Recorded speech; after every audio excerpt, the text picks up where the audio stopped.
ओम नमः सिद्धेभ्यः। ओम नमः सिद्धेभ्यः। अहिंसा परमो धर्म की।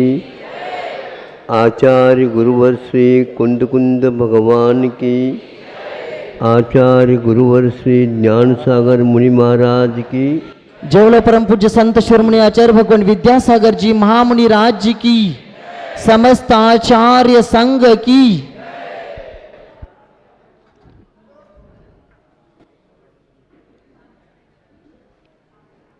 आप लोगों ने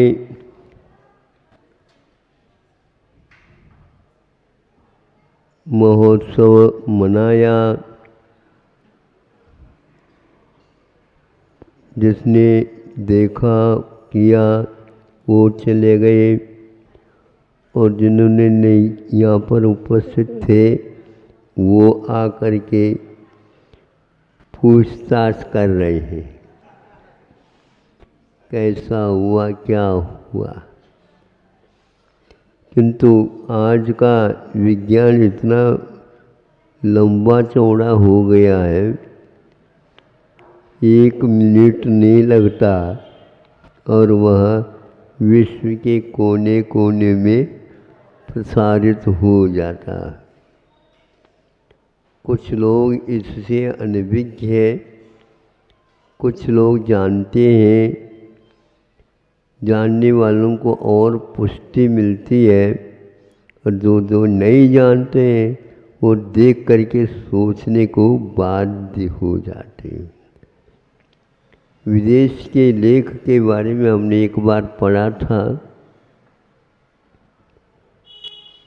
जीवन में जिस प्रकार आहार अनिवार्य है, वस्त्र भी सीमा तक अपने लिए आवश्यक है, ताकि हम मन, इंद्रिय और शारीरिक वेदना को सहन कर सके। किंतु उन्होंने ये अवधारणा बना ली, ये जैसे अनिवार्य, इसी प्रकार ब्रह्मचर्य रह नहीं सकते। किंतु यहाँ एक जिस प्रकार भोजन अनिवार्य है, उसी प्रकार ये भी अनिवार्य। हमने इसको 2 बार पढ़ा, तीसरी बार भी पढ़ा। ऐसा किसी ग्रंथ में या भारतीय परंपरा में नहीं लिखा गया। ये कैसे इन्होंने वैज्ञानिक युग में कहा, और धारणा सबकी प्राय करके यही बन जाती है, क्योंकि आज के इस काल में विज्ञान परम देवता के रूप में स्वीकारता प्राप्त है। हर एक व्यक्ति इस देवता का शिकार हो चुका है। अब इस धारणा को हम बदले कैसे? शिक्षा के माध्यम से ही हम इसको बदल सकते हैं, और इसके प्रयोग करके रहने से उनको मानने के लिए बाध्य होना पड़ता। हम मना नहीं रहे, यह संभव है। ग्रंथ, भारतीय ग्रंथ में यहाँ कूट कूट करके भरा हुआ है कि हो क्या रहा है। हम यह अनिवार्य है, इससे हम बच नहीं सकते, ये नहीं। किंतु इसका नियंत्रण होता है क्या नहीं, इसके बारे में जब सोचते हैं, जब नियंत्रण हो सकता है, सीमित हो सकता है, उसको भी त्यागा भी जा सकता है, उसको पूर्णतः नियंत्रण किया जा सकता है। ऐसा जब हम पढ़ते हैं और प्रयोग करते हैं तो बहुत सारे रहस्य खुलते खुलते चले जाते हैं। हमारी धारणा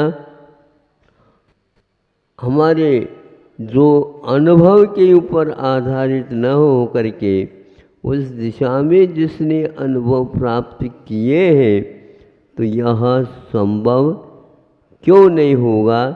अवश्य ही इसको नियंत्रण में रखा जा सकता है।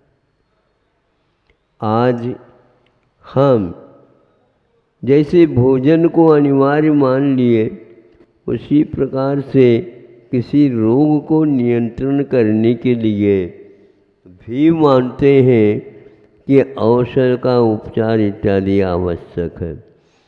भारत सीमित औषध का निर्माण बताता है, और जिस प्रकार भोजन के ऊपर भी नियंत्रण किया जा सकता है, उसी प्रकार हमारे जो मानसिक वेग हैं उनके ऊपर भी नियंत्रण रख दे तो अपने आप ही भीतर वह चिकित्सा होना प्रारंभ हो जाता है।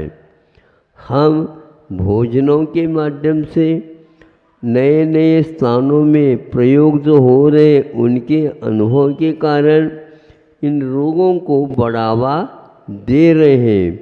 और यहाँ तक कि यह अनिवार्य जैसे भोजन है, उसी प्रकार यह चीज़ भी लेना अनिवार्य है, जिसके द्वारा रोग नियंत्रण में होता नहीं। ऐसे ऐसे भी भोजन के लिए अनिवार्य बताए जिसके द्वारा आपके रोग हो ही नहीं सकते, और यदि प्रारंभ हुआ है रोग तो वह दूर भी हो सकता है। जैसे रत्नकरण श्रावकाचार्य में हमने पढ़ा, आप लोगों ने भी पढ़ा होगा, दूसरे को पढ़ाया भी होगा और प्रयोग भी किया होगा। अष्टमी और चतुर्दशी के दिन हम क्या खाएं? कुछ उपवास करते हैं, कुछ एकासन करते हैं, कुछ उपवास एकासन नहीं करते हैं, तो क्या क्या करना चाहिए ये भी उल्लेख उन्होंने किया है। तो उसमें ये कहा है कि विशेष रूप से भोजन को न करके केवल क्षुधा निवारण हेतु, चूँकि आपको आगे वृत्ति बनना है और जिह्वा इंद्र को वशीभूत करना है, तो ऐसा नीरस इत्यादि के खा ले चल जाएगा। तो इधर देखा पन्ना फेर करके, वहाँ पर ये लिखा था कि यह अष्टमी और चतुर्दशी के दिन एक दिन विशेष रूप से भोजन के पाबंदी के लिए कह रहे हैं, अन्य दिनों में क्यों नहीं? यह चूँकि अनुवृत्ति है, प्रतिदिन नहीं कर सकता। प्रतिदिन गरिष्ठ आहार, योग्य आहार वो बना बना करके घर के सदस्यों को और स्वयं को सेवन करता रहता है। इसी प्रकार इसको पचाने के लिए क्या लेता है? तो उसमें लिखा तांबूल शब्द का प्रयोग किया है उन्होंने, जिसको आज आप लोग अपनी भाषा में पान खाना।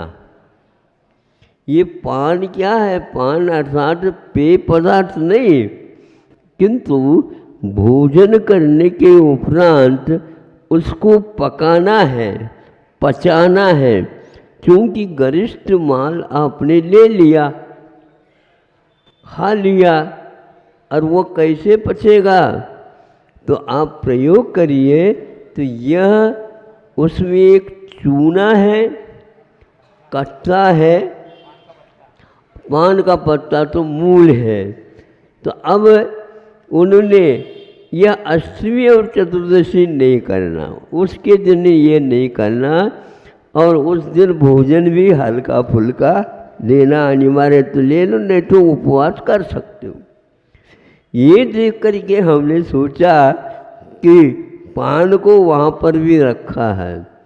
दूसरा, वहीं पर पान के साथ साथ उन्होंने नश्यादीनम कहा है। नशा का अर्थ ये होता नशा नहीं, किंतु उसके सेवन करने से नाक संबंधी, कंठ संबंधी, पाचक नलियों के संबंधी जो कोई भी रोग पनपता हो, खबरदार वह कभी भी पनपेगा ही नहीं है। कैल्शियम का संग्रह हो सकता है तो नहीं होगा, किंतु उसके जाने से, क्योंकि क्षार है वो, और क्षार है तो गांठ को भी गलाने की क्षमता रखता है। इसलिए गृहस्थ को कहा तुम तो ये भी लेते रहो, लेकिन अष्टमी और चतुर्दशी के दिन तो कम से कम मत लेवो आहा। ये इसको पढ़ने से हमें ऐसा लगता है कि आपको अनुव्रत के साथ साथ महाव्रत की शिक्षा भी मिल रही होती है। बाद में ऐसा नहीं, बाद में तो वृद्धावस्था है। पहले ऐसे करो, हाँ, उपवास करने का अभ्यास करो। दानम पूजा शील मुवासो चवविहान श्रावयानाम धम्म, ये श्रावक के धर्म के अंतर्गत आ जाते हैं। तो उधर हमारी दृष्टि चली गई। ना नश्यानाम, ऐसे पदार्थों का भी उपयोग करना अनिवार्य है जिसके द्वारा भीतर आपने स्वादिष्ट, गरिष्ठ, मिष्ट नहीं समझे ऐसे पदार्थों को सेवन किए हो, पचाएगा कौन? उसके योग्य श्रम करो, उसके योग्य ये इन चीज़ों का सेवन करो। उन्होंने निषेध नहीं किया, लेकिन आजकल जो गुटका गटका क्या आ रहे हैं, बस वो दृष्टि जाती है तो ये ऐसे ये नशीली नहीं है, तो यह अपने महान महान रोगों के उत्पादक है। कंठ के जितने भी रोग होते हुए देखने में मिलता है, वह तांबूल ले लेता है तो ऐसे वह 24 घंटा खाता रहता है, भोजन चलता रहता, उसके साथ में उसके रखे रहते। सोते तो मुंह तो है, सोने का अर्थ नहीं खाना ऐसा थोड़ी कहा गया। वो कहता है मुंह चलता रहे, जैसे स्वप्न आते हैं उसी प्रकार खाता रहे। हाँ? ये गलत हुआ, ये अतिरेक हुआ, और पढ़े लिखे भी इसको ले रहे गड़बड़। अब कंठ के कैंसर जितने भी होते हैं, और वह पान गुटखा गटका इसी के कारण होते हैं। अब महाराज आशीर्वाद दे दो, हम ऐसे व्यक्ति के लिए आशीर्वाद नहीं दे सकते। इसका पहले त्याग कर दो। महाराज कई बार त्याग कर चुका हूँ, लेकिन वो छूटता नहीं। फिर आप शरीर तो छूटेगा, यह नहीं रुक सकता। 4-4, 5-5 शल्य चिकित्सा बार हो जाती है, फिर भी नहीं छूटता। सामने वाला व्यक्ति भी आपके लिए ज़्यादा बाध्य नहीं करता, पैसे तो निकाल लो। एक ऑपरेशन में शल्य चिकित्सा में लाखों रुपए खर्च होते हैं आप लोगों की। क्या करोगे बताओ? इसलिए कैल्शियम की मात्रा भी होना चाहिए, और गरिष्ठ को पाचन करने के लिए इसका सेवन करना अनिवार्य है, ऐसा बता देते हैं, ताकि तुम स्वस्थ रह सको। नहीं तो दुनियादारी की दवाइयाँ आज तो तैयार है अनिवार्य रूप से। सभी देशों ने कोरोना के ऊपर वैक्सीन तैयार किए हैं, कोई भी बचा नहीं, लेकिन एक दूसरे के ऊपर किसी भी वैक्सीन का विश्वास नहीं है। ऐसा क्यों? जब विज्ञान है तो समान होना चाहिए, नहीं हो पा रहा। इसमें भी बहुत कुछ रहस्य छिपा हुआ है, ऐसे लेख आदि सुन रहे हैं, पढ़ रहे हैं, तो उसको भी आप ध्यान में रखिए और आयुर्वेद के बारे में भी सोचिए।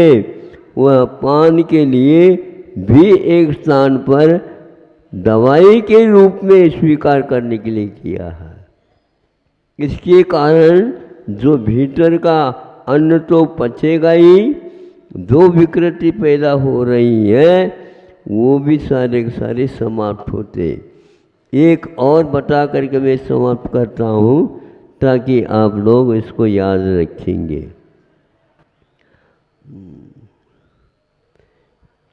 ये बाल तोड़ वगैरह होते हैं ना, बाल तोड़, ये बाल तोड़ के लिए एक वैद्य के माध्यम से हमने सुना था, ये इसको ठीक कर देगा। ये इतना जल रहा है महाराज, इतना ये हो रहा है, लाल लाल सुर्ख हो रहा है, ठीक है, भीतर जो है विकृति सारे सारे एकत्रित हो रहा है और बाहर आने को आतुर है महाराज। बहुत जलन, रात में नींद भी नहीं आ रही। नहीं, आज कोई बात नहीं, रात में नींद नहीं आती है तो रात बड़ी होती है तो भीतर काम कर रहा है, हो जाएगा।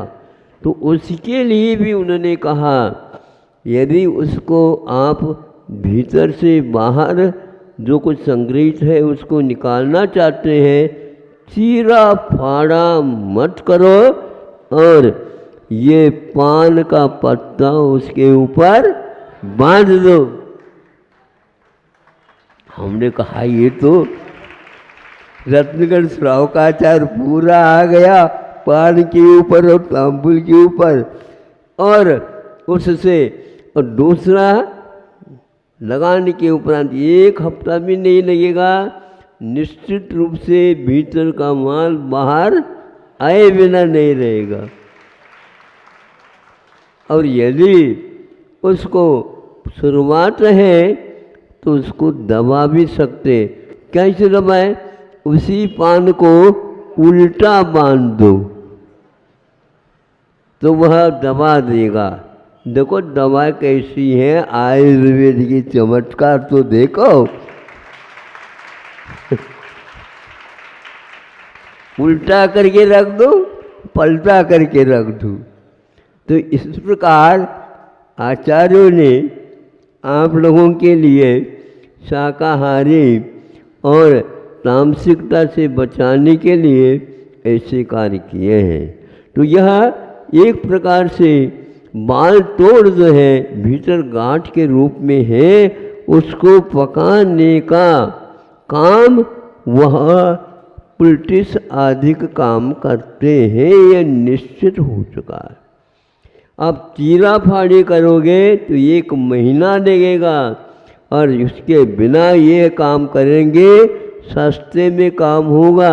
जो आपके यहाँ रोटी बन रही है उसी में से थोड़े लोई निकाल लो और मान लो, दोनों काम हो जाएगा। रोटी भी भीतर चली जाए और इसको ऊपर बांध दो, ये भी वो गांठ बिल्कुल गल जाएगा। ये पुलटिस का चमत्कार है। इसलिए आज रोगों के चमत्कार देख रहे हो तो आयुर्वेद में औषधों के भी चमत्कार कम नहीं है। आचार्यों ने चिकित्सा संबंधी भी बता करके वे इतने ही नहीं किंतु एक मंत्र देते हैं, इस मंत्र का उच्चारण करो, तुम्हारे मन में जो गांठ बनी है, सुन रहे हैं, वो गांठ भी पिघल जाएगी।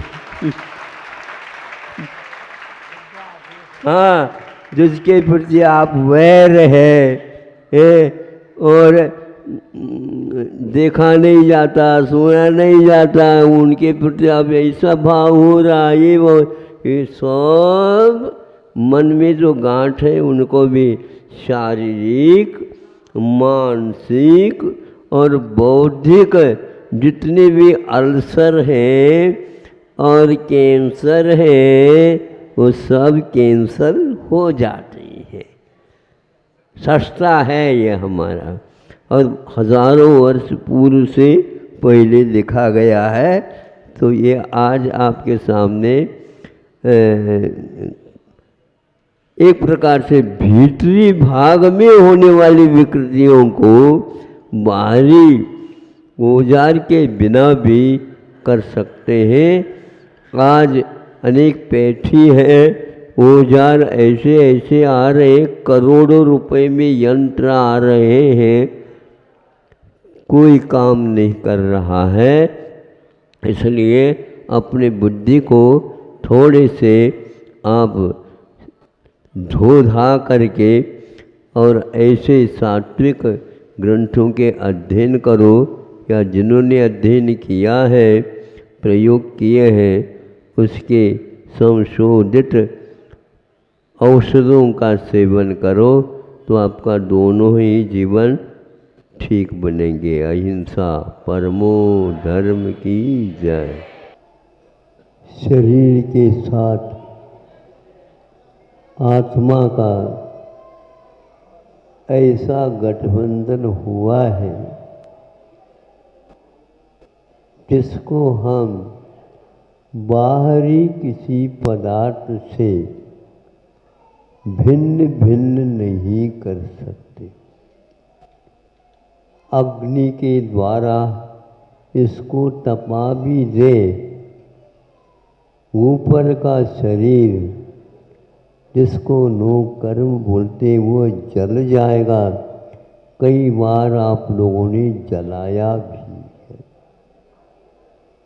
किंतु भीतरी जो कार्बन शरीर है और उसके साथ भिन्न भिन्न शरीरों का बंध होता है, इसकी प्रक्रिया कहीं भी चली जाए, चाहे जल में चले जाए, चाहे पृथ्वी के भीतर पहुंच जाए, स्वर्गों में कहीं चले जाए, कहीं भी चले जाए, यह प्रक्रिया कभी भी रुकती नहीं। जैसे घड़ी यदि चालू है, कुछ अपवाद को छोड़ करके कहीं भी रखो वह चलती रहती है, चाबी अथवा सेल्स उसके लिए चाहिए। आप सो जाते हैं या और कोई चिंता में होते हैं, या तो आप और सोचते रहते हैं, फिर भी नाड़ी का फड़कन आपका चलता ही रहता है। इसमें कोई भी आकर के रोकता नहीं, रोकने से रुकता नहीं। इन सब बातों से ऐसा ज्ञात होता है, हो तो गई ये गलती, अजीब के साथ संयोग तो दुख मनेक भेदम। संयोग हुआ तो यह शरीर का निर्माण हुआ, राग द्वेष हुए, ऊपर से रसायन की प्रक्रिया चालू हो गई। नीचे आग लगाया जाता है और भगोनी में रखा हुआ पानी तप जाता है, और उसके भीतर मूंग और चावल है, वो भी तप करके इधर पानी बाष्प बन करके उड़ जाता है, और शेष जो पानी है वह चावल और मूंग के भीतर घुस करके ऐसा रूप होता है, आपकी जठराग्नि को शांत करने में कारण बन जाता है।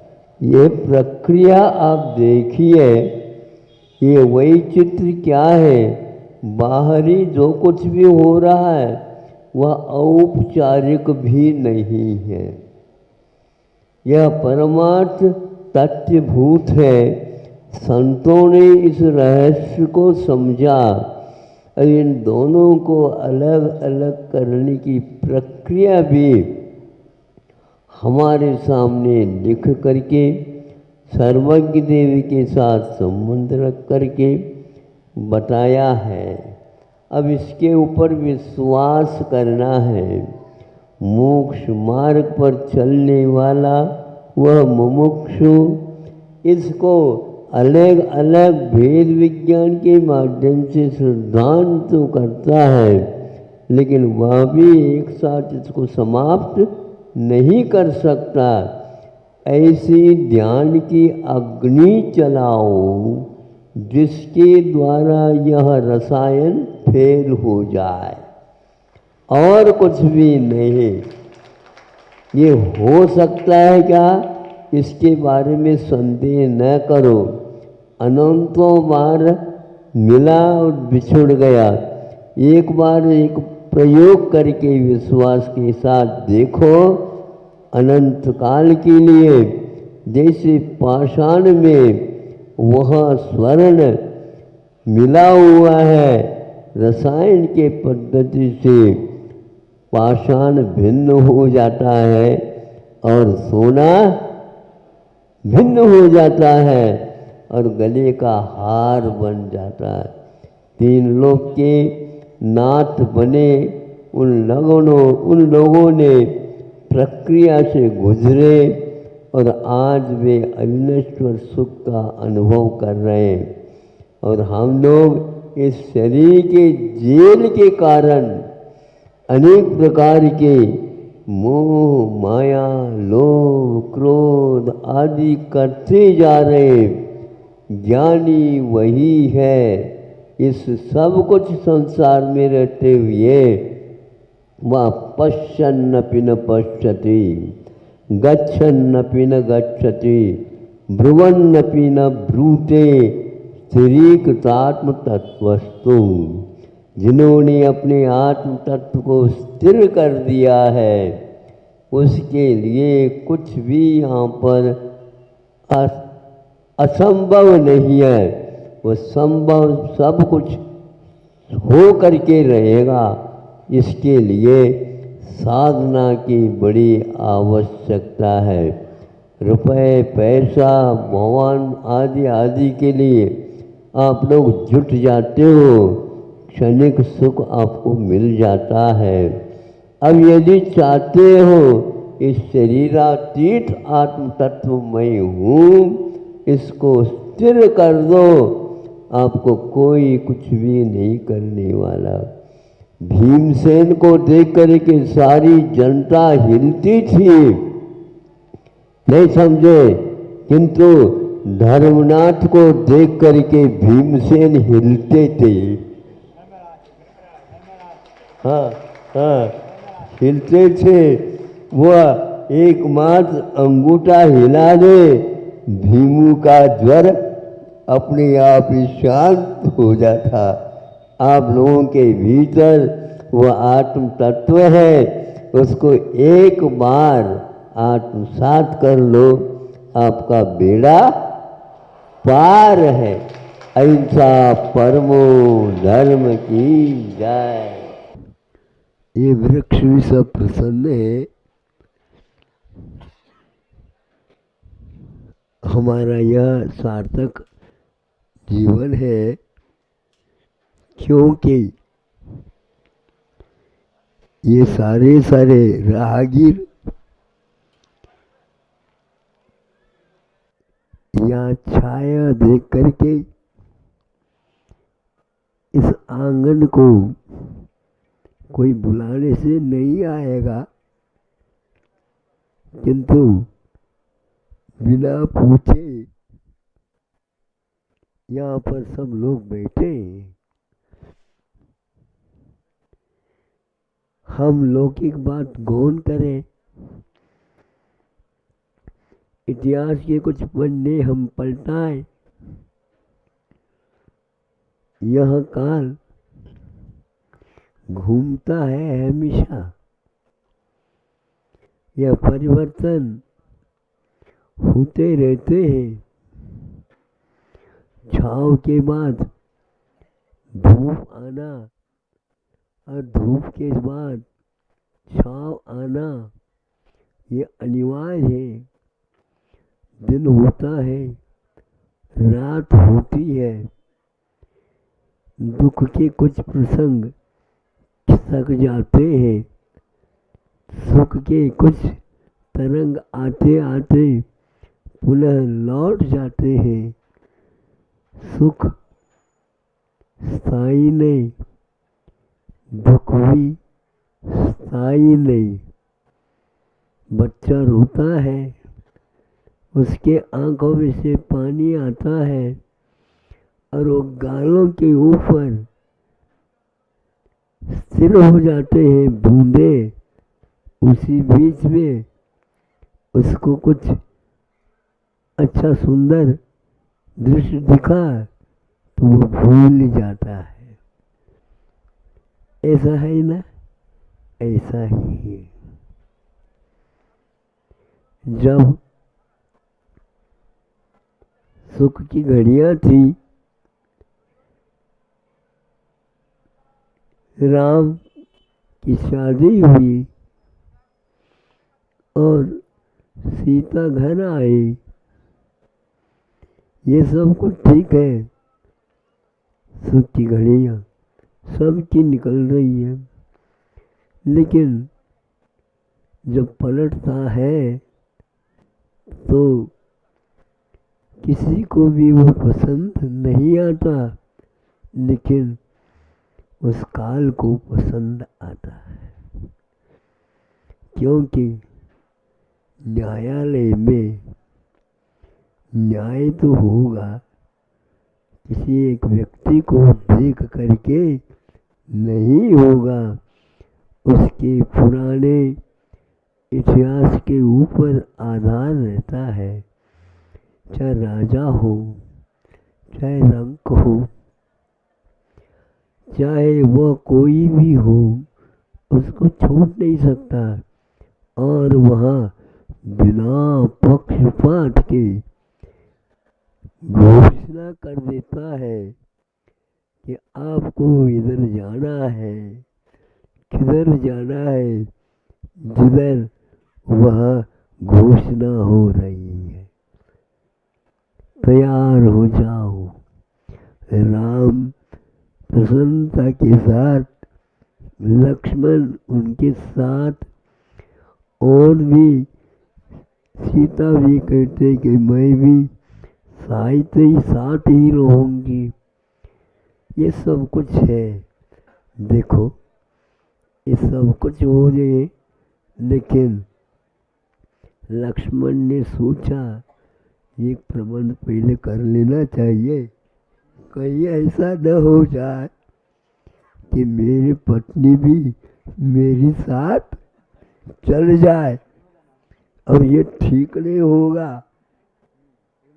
हाँ, उर्मिला नाम थी, बताते हम नाम याद ही नहीं रख पाते, उसके स्थान पर पात्र नाम रख करके मैं चलाता हूँ। तो उनको बताने के लिए पहले आए थे और गए, कहा देखो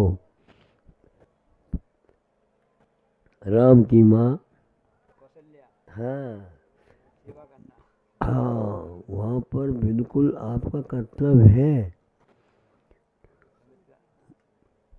तुमको यहीं पर रहना है और ऐसे प्रसन्नता के साथ रहना है। ऐसा नहीं मन मारी करके रह जाओगे तो वो दुखित हो जाएंगे। इसलिए बहुत ही संवेदनशील घड़ी में आपको यहाँ पर हम कह रहे हैं, आज्ञा दे रहे हैं पहले से ही, ताकि तुम अपने मन बना लेना। अब उर्मिला को कैसा लग रहा होगा बताओ। राम और लक्ष्मण तो जाना चाहते हैं, ये ठीक है, लेकिन लक्ष्मण को तो जाने के लिए कहा नहीं गया, और लक्ष्मण को यदि नहीं कहेंगे तो मुझे इनको कहने की कोई आवश्यकता ही नहीं। लेकिन ये ऐसे क्यों घुमा रहे हैं?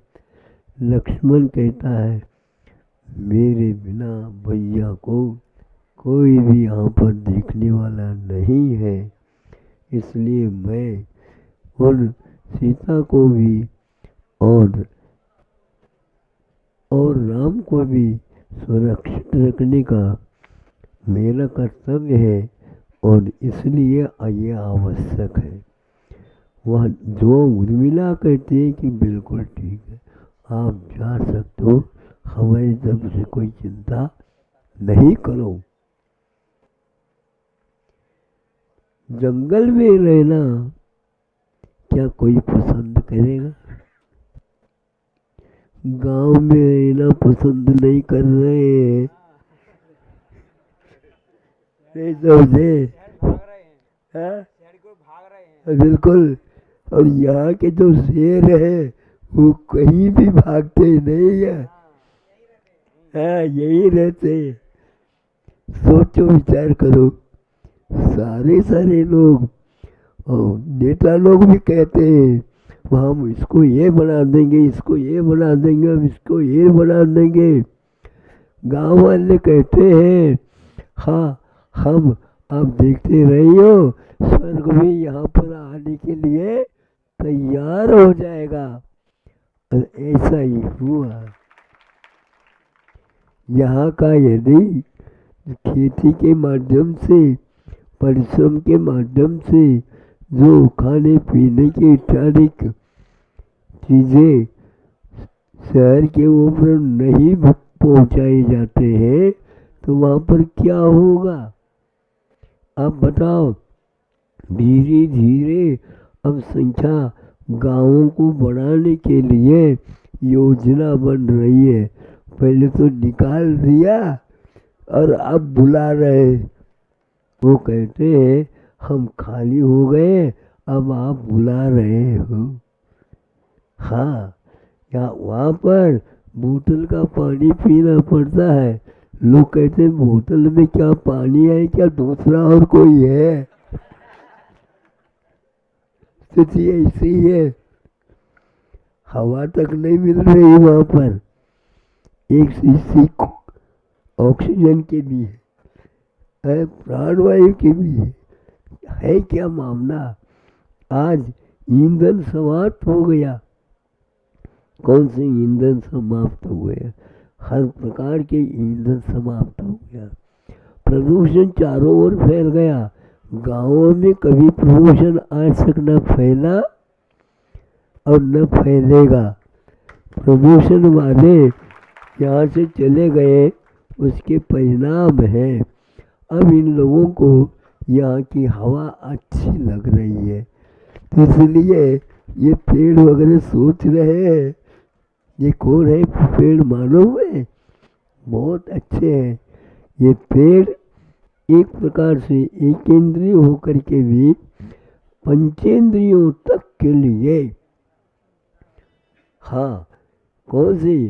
प्राणवायु दिन में ही नहीं, रात में भी और दिन में भी 300 घंटा यहाँ पर प्राणवायु को प्रदान करते हैं। और आप लोग एक प्रकार से उस सेवन के भी पवन को दूर करते रहते हैं, ऑक्सीजन छोड़ते हैं, काम में आकर के छोड़ देते हैं, किंतु वो केवल आपके लिए प्राणवायु ही प्रदान करते हैं। यदि उसका अभाव हो गया, उसमें कमी हो गई तो महामारी याद आ जाती है।